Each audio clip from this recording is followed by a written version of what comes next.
Hello, this is Aldon Hynes, Dolphin reporter for the Second Life News Network. Recently in the news, Susan Tenby reported to Congress on the use of Second Life by nonprofits.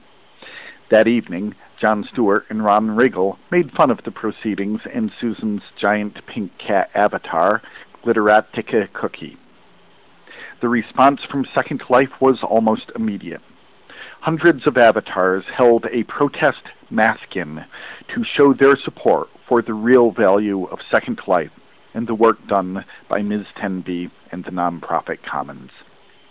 This is Susan Tenby, also known as Glitteractica Cookie. You might remember me from earlier in the week. You made fun of my name.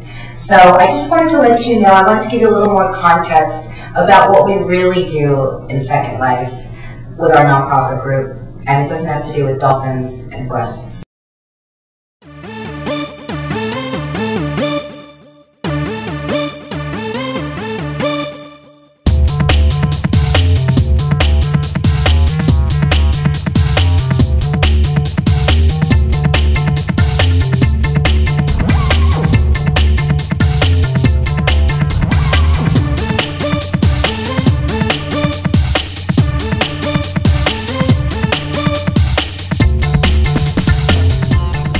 Damn you, Stewart!